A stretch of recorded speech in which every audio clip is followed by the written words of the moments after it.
샬롬 샬롬 샬롬 샬롬 샬롬. 하나님 사랑합니다. 여러분 주 안에서 사랑합니다. 출애굽기 24장 1절에서 18절 전체 언약계 결혼식 이런 제목으로 함께 은혜를 나눕니다. 24장 언약 체결식이 있어요. 24장 전체가 시내산에서의 언약이죠. 결혼이란 그 사전적으로 결혼식이란 말은 남자와 여자가 부부의 서약을 맺는 의식이다 이렇게 증거되어 있습니다. 모르시는 분들이 아무도 안 계세요. 그렇죠? 결혼주일에 설교를 하면서 결혼 또는 두 사람이 하나가 되는 부부라는 의미를 설명할 때 두 사람이 하나가 된다는 것은 두 개의 물방울이 합쳐서 하나가 되는 것과 같다. 서로 떨어져 있을 때는 따로 각각 제각각이지만 하나로 합해지면 구분이 되지 않고 나누어지지가 않습니다. 구분은 우리도 아니고 너는 나이고 나는 너이다 이런 뜻이 있죠. 이것은 그리스도 안에서 이루어진 또 하나의 신비가 분명합니다. 이러한 부부의 개념 혹은 하나됨의 의미는 하나님으로부터 시작이 되었습니다. 삼위일체 교리가 그렇죠 여러분들. 하나님은 성부성자 성령 삼위이신데 그 하나님은 한 분이시다. 우리의 사고로 세상적이고 인간적인 생법으로 도저히 이해할 수 없어요. 우리의 생각으로는 그렇죠. 그러나 삼위는 일체곧 하나이시다. 두 사람이 부부가 된다는 것도 그와 같다고 주님이 말씀을 하십니다. 남편과 아내 두 사람이 서로를 마주볼 때 남편은 아내를 보는 것이 아니라 자신을 보는 것이고 아내는 남편을 보는 것이 아니라 자신을 보는 것이라는 것. 오늘 본문 역시 이러한 결혼 즉 하나됨의 그 개념을 보여줍니다. 오늘 본문을 시내산 언약이다 이렇게 하는데 이 언약은 하나님과 백성 이스라엘이 일종의 부부관계가 된다는 것을 보여준다는 면에서 아주 특별합니다. 두 번째 주 나의 신랑 나는 주의 신부. 시내산은 혼인잔치입니다. 출애굽기 19장에 보면 하나님은 이스라엘이 시내산에 도착했을 때 언약을 약속하셨고 5, 6절에 19장 5, 6절이죠. 그 언약을 위하여 이스라엘을 성결하게 하는 준비를 하셨다. 7절에서 15절까지입니다. 하나님의 영광스러운 임재와 함께 6절에서 25절까지 십계명을 주시는 것을 시작으로 언약서를 수여하시죠. 20장 1절에서 17절, 또는 20장 22절에서 23장 33절, 24장 7절에 증거합니다. 7절 보죠. 언약서를 가져다가 백성에게 낭독하여 듣게 하니 그들이 이르되 야훼 모든 말씀을 우리가 준행하리이다. 모세가 그 피를 가지고 백성에게 뿌리며 이르되 이는 야훼께서 이 모든 말씀에 대하여 너희와 세우신 언약의 피니라 이렇게 증거하고 있습니다. 하나님은 먼저 모세에게 말씀하죠. 너는 아론과 나답과 아비후와 이스라엘 장로 70명과 함께 야훼께로 올라와 멀리서 경배하고 너 모세만 야훼께 가까이 나오고 그들은 가까이 나오지 말며 백성은 너와 함께 올라오지 말지니 1절과 2절에 이렇게 증거되어 있습니다. 그렇게 산에 올라갔던 모세가 다시 내려와서 야훼의 모든 말씀과 그의 모든 율례를 백성에게 전하매 이렇게 되어 있죠. 모세가 와서 야훼의 모든 말씀과 그 모든 율례를 백성에게 전하매 그들이 한 소리로 응답하여 이르되 야훼께서 말씀하신 모든 것을 우리가 준행하리다 이렇게 응답하죠. 여기서 한 소리로 응답했다는 것은 모든 그 랭귀지 바이블 만장일치로 응답하다라는 거죠. 즉 전체 이스라엘 백성들이 한 사람도 예외 없이 하나님과의 언약을 준수하겠다 이렇게 다짐했다는 뜻입니다. 그 다음날 모세는 자신 직접 들은 야훼의 모든 말씀을 기록한 후에 제단을 쌓고 이스라엘 12지파를 상징하는 12기둥을 세웁니다. 여기서 제단은 하나님을 12기둥은 이스라엘 12지파를 상징하죠. 기둥을 세웠다 4절이죠. 모세가 야훼의 모든 말씀을 기록하고 이른 아침에 일어나 산 아래 제단을 쌓고 이스라엘 12지파대로 12기둥을 세우고 이스라엘 자손의 청년들을 보내어 야훼께 서로 번제와 화목제를 드리게 하고 모세가 피를 가지고 반은 여러 양푼에 담고 반은 제단에 뿌리고 언약서를 가져다가 백성에게 낭독하여 듣게 하니 그들이 이르되 야훼의 모든 말씀을 우리가 준행하리라. 모세가 그 피를 가지고 백성에게 뿌리며 이르되 이는 야훼께서 이 모든 말씀에 대하여 너희와 세우신 언약의 피니라.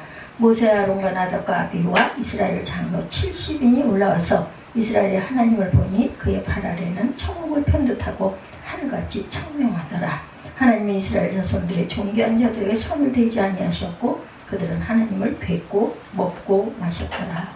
이렇게 증거되어 있습니다. 하나님을 뵙고 먹고 마셨더라. 예, 여기서 제단, 하나님의 12기둥, 이스라엘 12지파를 상징한다고 말씀드렸어요. 이것은 고대 때 쌍방 간에 어떤 계약을 체결하면 그것을 기념하기도 하고 반드시 계약이 성사되도록 서로 노력하겠다는 의미로 서로를 상징하는 돌기둥을 세우거나 돌무더기를 쌓은 관습과 관련이 있습니다. 창세기 31장 44절에서 53절까지 여호수아 14장 26절에 이 부분이 정리되어 있어요. 마치 결혼식 사진처럼 제단과 돌기둥으로 하나님과 이스라엘 쌍방의 언약을 기념화한 것이다. 그리고 난 다음에 모세는 이스라엘 자손의 청년들로 하여금 하나님께 서로 번제와 화목제를 드리게 합니다. 모세는 제물의 피의 절반을 받아 여러 그릇에 담아놓고 나머지 절반은 제단에 뿌렸다. 이것은 제사, 즉 예배의 의미도 있지만 이 언약이 피로 맺어지는, 즉 절대로 취소되거나 분리될 수 없는 언약이라는 것을 뜻합니다. 그러다시 모세는 자신이 하나님께로부터 듣고 직접 기록한 언약서를 백성들이 듣도록 낭독했고 그것을 들은 이스라엘 백성들은 야훼 모든 말씀을 우리가 준행하리다 라고 응답을 하죠. 이것은 결혼식 장면에서 볼 수 있는 혼인 서약과도 같은 장면이라고 볼 수가 있어요. 이때 모세가 읽은 언약서의 내용은 십계명을 구체적으로 확대한 것으로 20절, 22절, 20장 22절부터 23장 19절까지 돼 있어요. 20장 22절부터 23장 19절까지. 그러자 모세는 다시 남아있던 피의 절반을 백성들에게 뿌렸다. 이는 야훼께서 모든 말씀에 대하여 너희와 세운 언약의 피라 이렇게 말씀하고 있죠. 모세가 그 피를 가지고 백성에게 뿌리며 이는 야훼께서 모든 말씀에 대하여 너희와 세우신 언약의 피라 성경에 이렇게 증거되어 있습니다.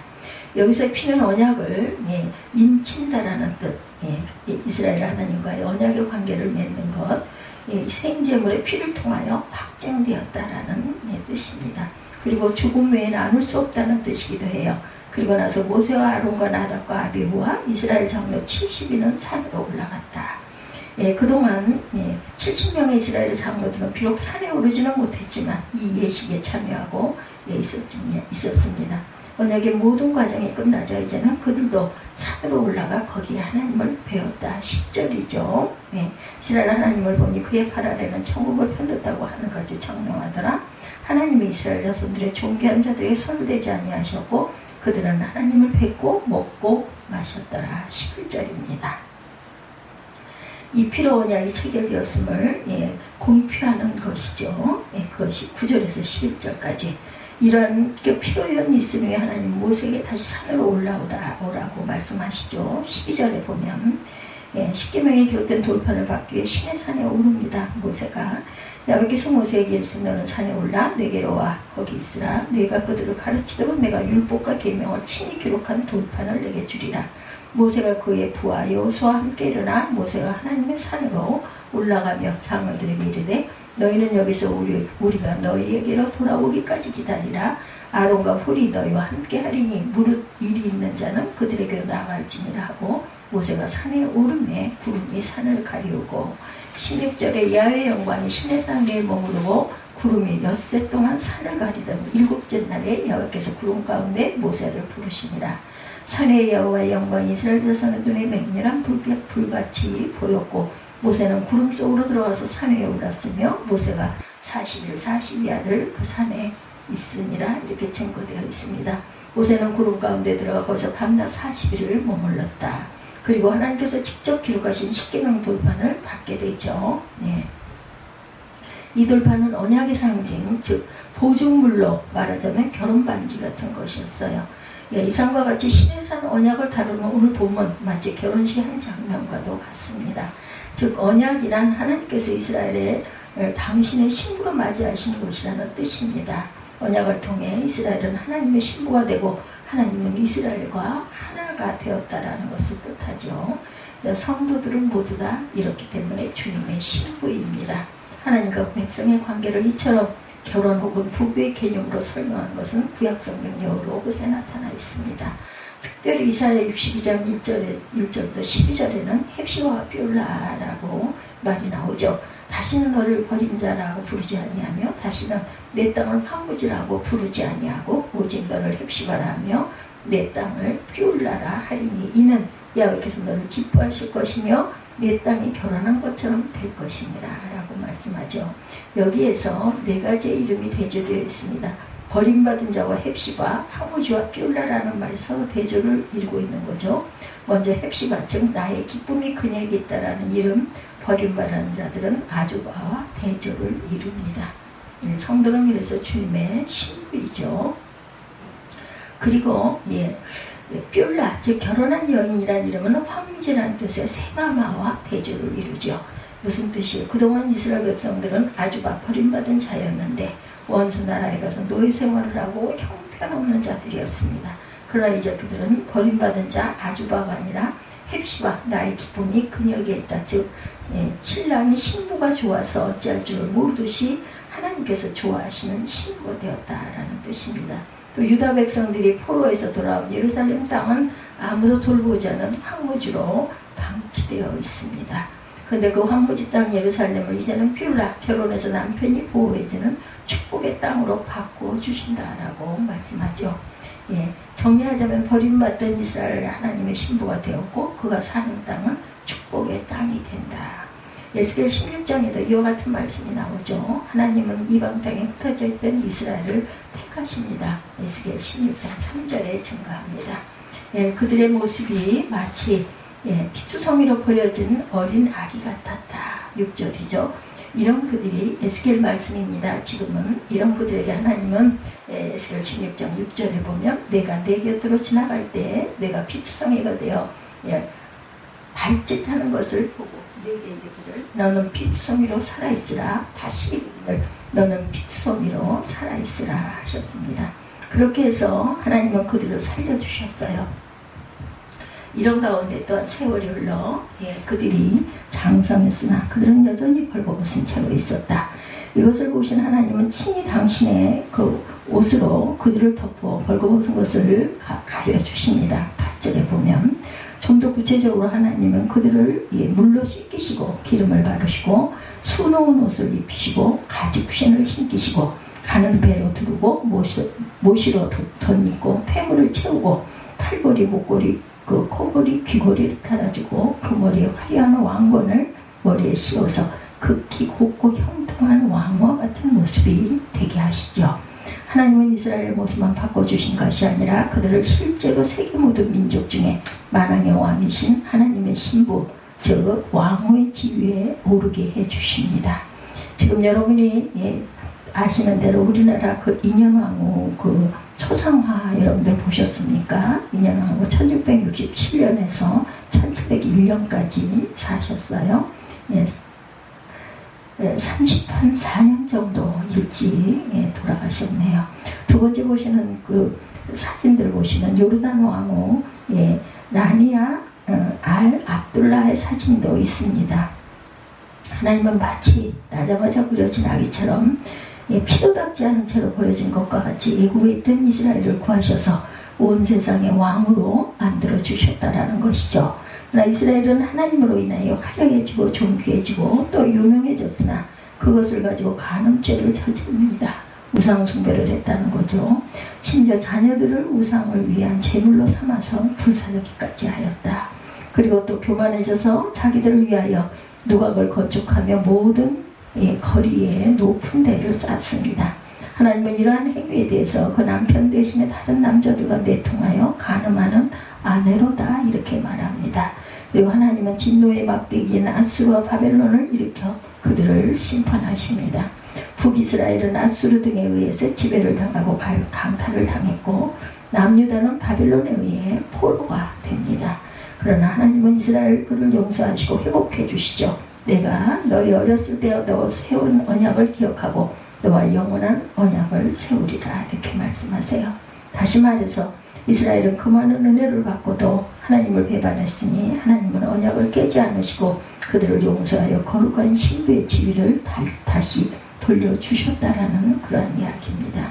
신약에서는 예수님과의 생제물이 되어 죽으심으로 하나님과 새로운 언약을 또한 맺으시죠. 에스겔 다음으로. 그래서 예수님은 최후의 만찬에서 포도주잔을 나누시면서 이 잔은 내 피로 세운 새 언약이다. 고린도전서 11장 25절입니다.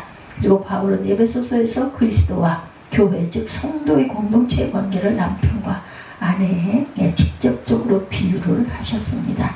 그러니 성도는 예수 그리스도와 죽음으로 하나님과 언약을 맺어서 그의 신부가 되었다는 것입니다. 여러분은 주님의 거룩한 신부들이세요. 그러니까 성도는 예수 그리스도의 죽음으로 하나님과 언약을 맺어 그의 신부가 되었다. 여러분은 주님의 거룩한 신부다. 아프리카의 한 오지에서 의료봉사를 했던 한 한국인 의사의 이야기로 널리 알려진 이야기를 여러분들에게 전합니다. 아프리카에서 영국에서 공부를 하고 돌아온 추장 아들과 친형제처럼 지내신 분의 이야기. 이 부족은 장가 들려면 처녀집에 암소를 끌고 가서 결혼하는 풍습이 있었다고 합니다. 보통 한두 마리를 장인 될 사람에게 가져가는데 최고 신부감이라면 살찐 암소 3마리 정도를 가지고 가야 한다고 그래요.